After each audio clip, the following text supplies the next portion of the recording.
It is my opinion that yesterday's budget did absolutely nothing for home owners and home buyers. In fact, I think almost the entire budget was a fraud, but I also believe that the budget had very, very sinister undertones that really haven't been picked up by the media.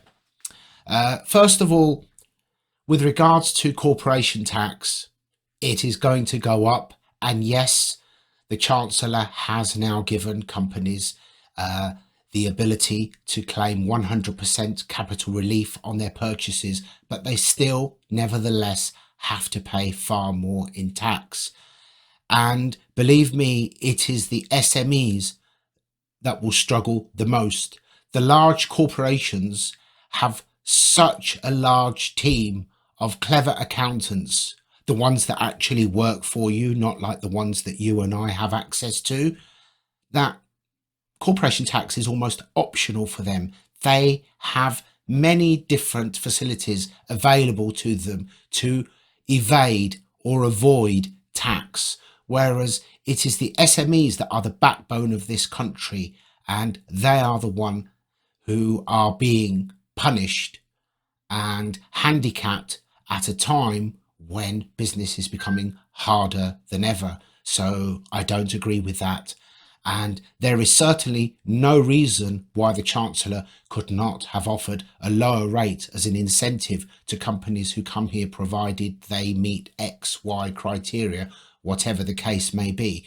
Who knows, maybe our Chancellor has an agreement with the Chancellor of the Republic of Ireland, because he seems to be doing a much, much better job, and so many overseas companies have moved in to the Republic of Ireland because of their position on corporation tax.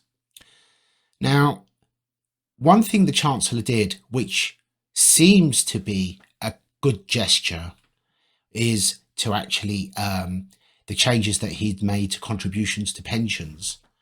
But if we take into account that this Chancellor has done nothing to help homeowners, nothing to help those who want to buy homes, the number of people who are being able to buy homes as you come down the age bands is an ever decreasing number. More and more properties are being bought by corporations, as private landlords are just being slaughtered and pushed out. And then the Chancellor comes along with this incentive to plough all your money into pensions. At the risk of yet another argument that sounds like a conspiracy, I know I distrust everything and I hate everything, or I seem to, but if I don't sit here and play devil's advocate, then who is? So as I see it, everywhere we look now, online, in the media, we're hearing more and more mention of a switch to digital currency. I'd put it to you that in one form or another, it has been around for decades, and that's shares and pensions, because your money sat in shares is literally no different to a digital currency. It has no intrinsic value. You could wake up tomorrow, it could be gone. And let's not even start with the pension funds. I've had a little search and I really didn't know which ones to pick as examples of why I think that they are an absolute disgrace, and people should not be placing their future in the hands of these brats in the city, because they cannot be trusted. There's Robert Maxwell, we all know. Then there was Gordon Brown's heist on pensions, where he scrapped tax relief on dividends paid into pensions, which cost investors millions of pounds. Then there was the scandal of the National Bus Company in the 1980s. I'd forgotten the name of the chap. It was the Secretary for Transport, Sir George Young, who actually plundered the pension fund of the National Bus Company for 168 million. This is back in the 80s. So even now, that's a lot of money, but then it was significantly more. The pension ombudsman declared the act illegal and ordered the Secretary of State to repay the pension, and the Secretary of State ignored the ombudsman. And in the end, the investors took the Secretary of State to the High Court, and the pensioners won, and he had to repay the money.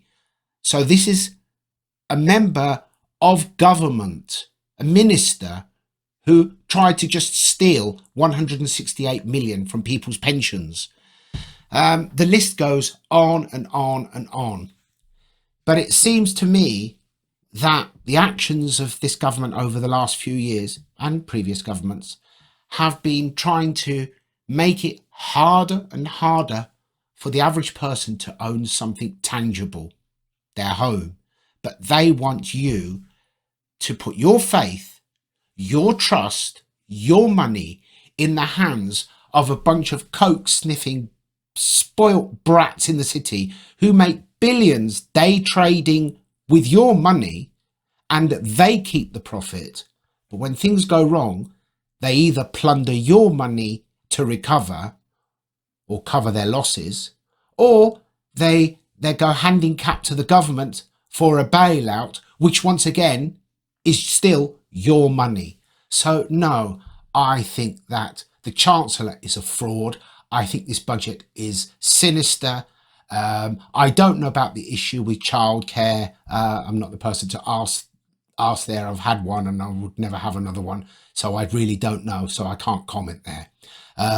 But I really think that this is sinister, because it all seems to be going in the same direction, and I do not like that direction. Maybe I'm well off the mark. I'd love to hear your thoughts. I'm just disappointed that there is nothing to help people to buy their home. It is my belief that every single household should own or have the opportunity to own their own home. That's not a lot to ask in the world's fifth or sixth largest economy, is it? But it just seems to be harder and harder every day, let alone every year. Thank you very much. I'll see you next time.